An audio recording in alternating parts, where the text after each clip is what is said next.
Hello everyone, welcome to Rimpa study hub. Data structure day 2 ক্লাসে তোমাদের সবাইকে ওয়েলকাম। তো আজকে আমরা দেখব basically types of data structure. Data বা টাইপ মানে ডেটা স্ট্রাকচারের টাইপসগুলোকে নিয়ে ডিসকাশন হবে। তো ফার্স্ট কি আছে, প্রিমিটিভ অ্যান্ড নন প্রিমিটিভ। তো প্রিমিটিভের আন্ডারে কি কি পড়ছে তোমাদের এখানে, int, float, character, double pointer.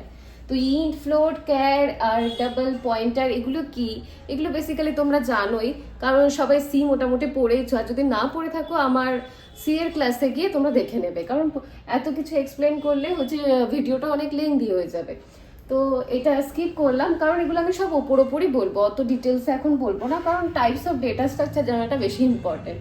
আর এগুলোর ইলাবোরেশন ওটা পরের নেক্সট ভিডিওতে বলা। তো ফার্স্ট হচ্ছে প্রিমিটিভ। প্রিমিটিভটা দেখে নিলাম। তো নন প্রিমিটিভটার মধ্যে কি কি পড়ছে, লিনিয়ার অ্যান্ড নন লিনিয়ার। তো লিনিয়ারটা কি জিনিস, বেসিক্যালি আমার কাছে 1 থেকে 5টা এলিমেন্ট আছে।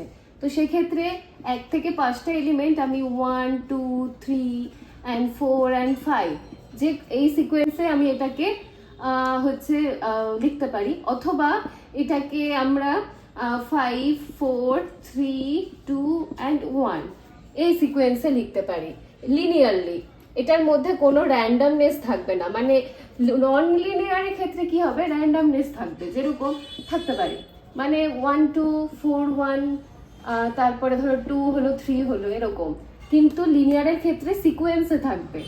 এটা যেমন তোমার আছে অ্যাসেন্ডিং অর্ডারে, সেটা ডিসেন্ডিং অর্ডার, অ্যাসেন্ডিং অর্ডার যে কোনো অর্ডারে থাকতে পারে, বুঝেছো? তো সেই ক্ষেত্রে এই দুটো হচ্ছে লিনিয়ার আর নন লিনিয়ারের মধ্যে ডিফারেন্স।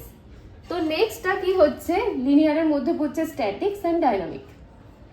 তো এই স্ট্যাটিক অ্যান্ড ডাইনামিক কি, এগুলো আমি পরে আরো ডিসকাশন করে ভালো করে বুঝিয়ে দেবো, কারণ একটা লেকচারের মধ্যে সবকিছু কমপ্লিট করা পসিবল না, সেটা তোমাদের পক্ষে ভালোও হবে না।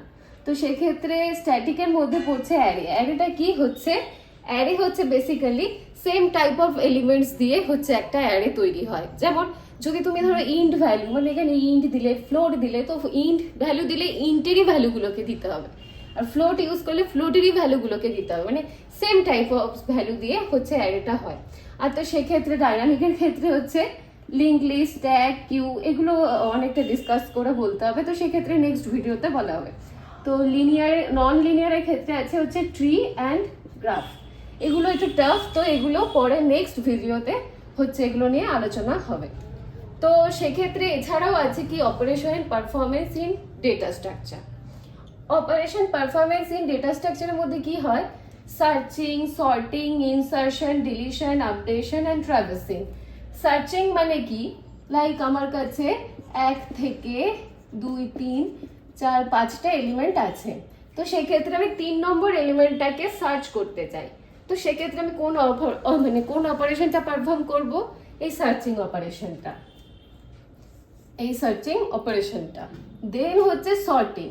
সর্টিংটার জন্য কি করতে হবে, ধরো আমি এটা তো আমার অ্যাসেন্ডিং অর্ডারে অলরেডি আছে, ধরো আমি এটাকে ডিসেন্ডিং অর্ডারে সর্ট করব।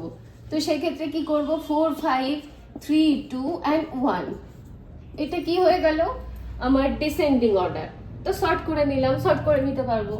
তো ইনসারশন শর্ট কি, এখান থেকে আমি একটা এলিমেন্ট, ধরো আমি 1, 2, 3, 4 এলিমেন্ট নিয়েছিলাম, আর 5 নম্বর এলিমেন্টটাকে আমি ইনসার্ট করে দিলাম এর মধ্যে, ইনসারশন হয়ে গেল।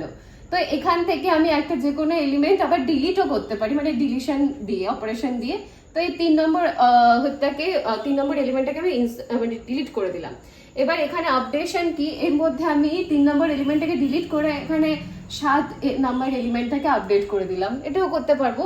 তারপর ট্রাভার্সিং, ওটা একটু বেশি ডিসকাস করতে হবে। তো নেক্সট হচ্ছে ক্লাসে তোমাদেরকে আমি হচ্ছে ট্রাভার্সিং কি হবে না, মানে এই linear and non linear and primitive এগুলোকে ডিটেলসে বোঝাবো।